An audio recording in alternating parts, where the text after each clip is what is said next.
ओम शांति। आज 23 नवंबर 2023 की साकार मधुर मुरली।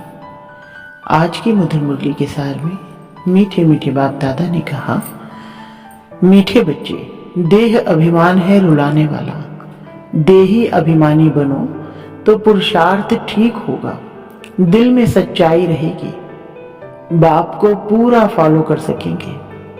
प्रश्न, किसी भी परिस्थिति व आपदा में स्थिति निर्भय व एक रस कब रह सकती है?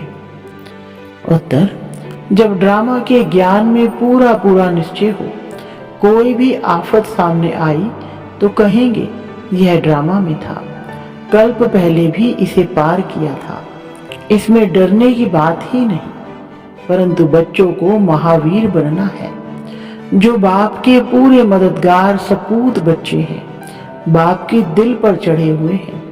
ऐसे बच्चे ही सदा स्थिर रहते, अवस्था एक रस रहती है। गीत, ओ दूर के मुसाफिर। ओम शांति। जब विनाश का समय होता है तो कुछ बच तो जाते ही हैं। राम की सेना या रावण की सेना, दोनों से बचते जरूर हैं। तो रावण की सेना चिल्लाती है, एक तो हम साथ नहीं गए और फिर पिछाड़ी में बहुत तकलीफ होती है, क्योंकि त्राही त्राही बहुत होती है।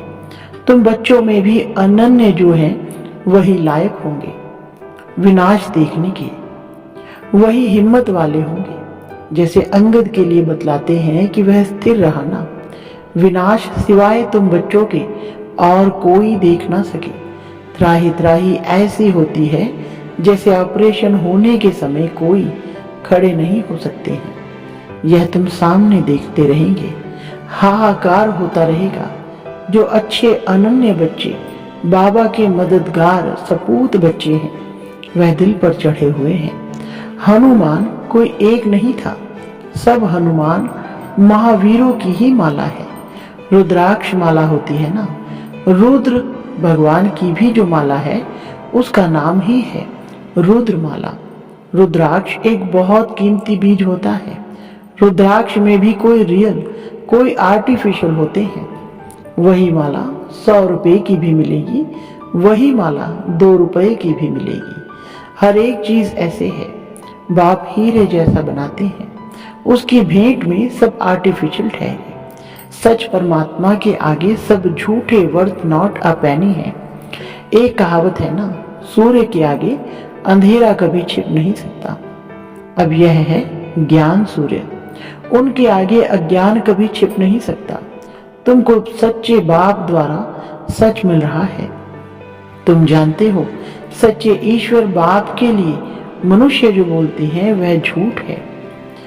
अभी तुम समझाते हो गीता का भगवान शिव है, ना कि दैवी गुणों वाला देवता श्री कृष्ण। अभी है संगम युग, फिर सत्युग जरूर होगा। श्री कृष्ण की आत्मा अभी ज्ञान ले रही है, मनुष्य फिर समझते हैं ज्ञान दे रही है। कितना फर्क हो गया है। वह बाप वह बच्चा, बाप को एकदम गुम कर दिया है और बच्चे का नाम डाल दिया है। आगे चलकर आखिर सच निकल पड़ेगा। पहली मुख्य बात है ही इस सर्वव्यापी क्यों समझा है, क्योंकि गीता में श्री कृष्ण का नाम डाल दिया है। इन बातों को तुम जानते हो। श्री कृष्ण अथवा देवी देवताओं की जो आत्माएं हैं, उन्होंने 84 जन्म पूरे लिए हैं। गाया भी जाता है, आत्मा परमात्मा अलग रहे बहुकाल। हम ही सबसे पहले बिछड़े हैं, बाकी सब आत्माएं तो बाबा के साथ वहां रहती हैं। इसका अर्थ कोई नहीं समझते। तुम्हारे में भी कोई बिरले हैं जो यथार्थ रीति समझा सकते हैं। देह अभिमान ही बहुत रुलाता है। देही अभिमानी ही ठीक पुरुषार्थ करेंगे तो धारणा भी अच्छी रीति हो सकती है। इसलिए कहा जाता है फॉलो फादर। एक्ट में भी फॉलो फादर आते हैं। फादर तो दोनों हो जाते हैं। यह कौन सा फादर कहते हैं सो तुमको थोड़ी ही पता पड़ता है, क्योंकि बाप दादा दोनों इस शरीर में हैं। एक जो एक्ट में आते हैं उसे फॉलो किया जाता है। बाप समझाते हैं बच्चे देही अभिमानी बनो। बहुत अच्छे बच्चे भी देह अभिमानी हैं, क्योंकि बाबा को याद नहीं करते, जो योगी नहीं वह धारणा नहीं कर सकते। यहाँ तो सच्चाई चाहिए, पूरा फॉलो फादर करना चाहिए। जो सुनते हो वह धारण कर समझाते रहो। निर्भय रहना है, ड्रामा पर खड़े रहना है। कोई भी आफतें आदि आती हैं तो समझते हैं यह ड्रामा में है। तकलीफ पास तो की है ना। तुम सब महावीर हो ना, तुम्हारा नाम वाला है। 8 बहुत अच्छे महावीर हैं, 108 उनसे कम है। 16,000 उनसे कम बनना तो जरूर है। यह बादशाही कल्प पहले भी स्थापन हुई है, सो होनी है। बहुत संशय में आकर छोड़ भी देते हैं। निश्चय हो तो ऐसे बाप को फारकती थोड़े ही दे सकते हैं। जोर करके ज्ञान अमृत पिलाया जाता है तो भी पीते नहीं। जैसे छोटा बच्चा होता है ना, बाप ज्ञान दूध पिलाते हैं तो भी पीते नहीं हैं। एकदम मुंह फेर लेते हैं तो बिल्कुल निकम्मे बन जाते हैं। कह देते हैं हमको माता पिता से कुछ भी नहीं चाहिए, मैं श्रीमत पर नहीं चल सकता हूँ। तो श्रेष्ठ फिर कैसे बनेंगे? भगवान की है श्रीमत। तो यह भी एक स्लोगन लिख देना चाहिए कि निराकार ज्ञान सागर पतित पावन भगवान शिवाचार्य वाच माता स्वर्ग का द्वार है। समझाने के लिए बुद्धि में पॉइंट्स आनी चाहिए। स्टूडेंट जरूर सब नंबरवार होंगे। ड्रामा में वही अपना अपना पार्ट बजा रहे हैं। दुख में हम उनको याद करते हैं। दूर देश में बाप रहते हैं, उनको हम आत्माएं याद करती हैं।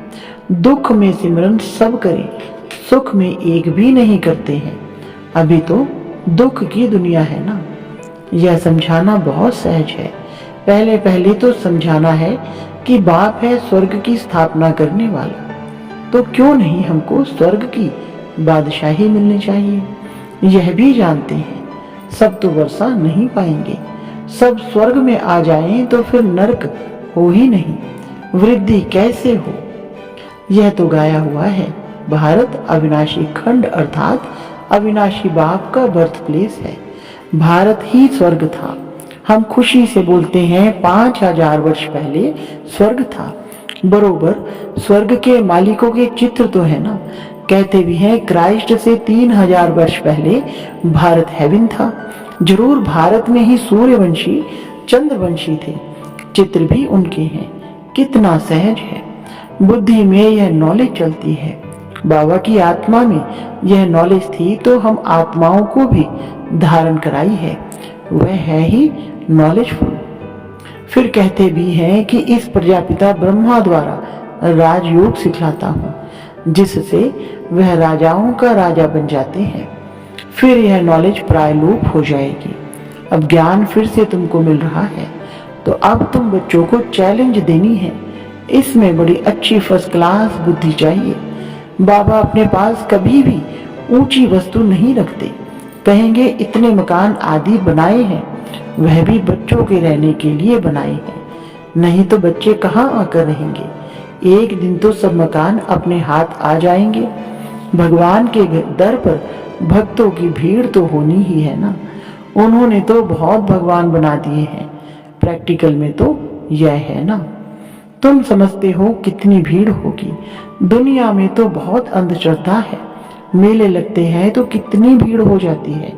कभी कभी तो आपस में लड़ पड़ते हैं। भीड़ में फिर कितने मर पड़ते हैं। बहुत नुकसान हो जाता है। तो यह स्वदर्शन चक्र बहुत अच्छा है।